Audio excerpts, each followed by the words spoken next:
Hi everyone, I'm Ali Diamond, and this is ThreatWire for January 10th, 2024, and this is your summary of the threats to our security, privacy, and internet freedom. Over the weekend, the Twitter sphere blew up with a trust and safety issue. Kari Saarinen, CEO of Linear, called out popular cap table management company, Carta, and their shady practices for generating their secondary market. For those of you who are unfamiliar with Carta, their main product is handling cap tables, equity, and investments in private companies.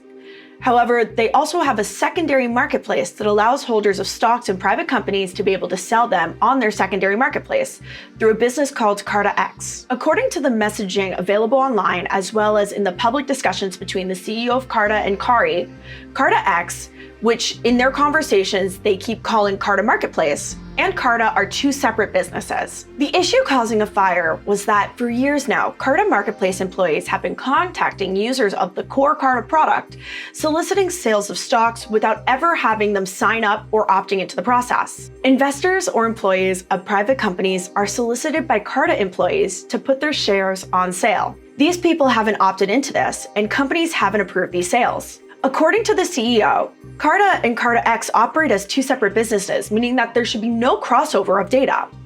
This was emphasized over and over in the publicly made discussion. They emphasized that Carta X is an opt-in system, so there's no reason why those who did not opt in or are unable to be opted in should be getting contacted by Carta X employees for executing secondary sales. CEO of Carta has responded with aggression to the accusations, doubling down that it was a unique incident, much to the chagrin of other founders and employees who have spoken out about their solicitation experiences with the Carta X employees. Seems like this isn't much of a unique situation as the CEO is letting on, and that there's some interesting data protection failures happening on the internals of Carta's overall businesses. What do you think? I bring up this story as it feels like sometimes companies misusing data internally almost get brushed under the rug. Trust and safety falls under security and IT, so I think it's really important to cover. According to the FBI, there's a new online scam taking place to solicit money, and they're calling it cyber kidnapping. Essentially, what happens is social engineering of two related parties, convincing each other that the other one is in trouble and will be harmed if a kidnapping ransom is not paid. It happened to a young child of the age of 17 and his family this past week, as the kid was found hiding in the mountains of Utah, scared, while his family located in China were convinced their child was in danger. The family had ended up paying and being extorted for over 80,000 USD. Cyber kidnapping is apparently on the rise, so please keep a lookout.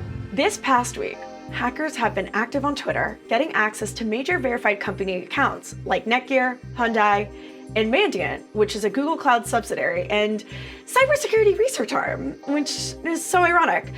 The accounts were taken over, the usernames changed, and then the accounts began promoting crypto scams.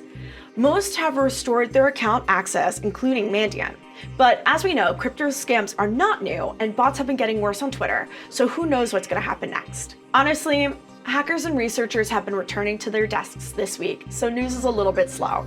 Don't worry, once we all shake off our New Year's cobwebs, they will be back up to snuff and with interesting news, exploits, and more. Honestly, hackers and researchers have been returning to their desks this week, so the news cycle was a little bit slow. Don't worry though, once we shake off all of our New Year's cobwebs, they will be back up to snuff with interesting news, exploits, and more. And by the way, Darren and I will be at ShmooCon this weekend, so if you see us, please come up and say hi. I know that we might be busy, but I would love to meet people. So, as a reminder, thank you so much for tuning into this episode of ThreatWire. If you enjoyed the reporting and want to support this ad-free show, please head over to patreon.com/ThreatWire. And thank you so much, and we literally couldn't do this without you. Just as a heads up, next week, I'm going to be reporting live with Darren, most likely for ThreatWire, as I will be visiting the Hack5 headquarters. So, as I said, we're kind of planning for the next year. If there's anything you want us to do or to talk about or have any awesome ideas, I would love to hear them in the comments below. So signing off, I'm Ali Diamond at Ending with Ali everywhere online. Good luck, have fun, and don't get caught. Caption.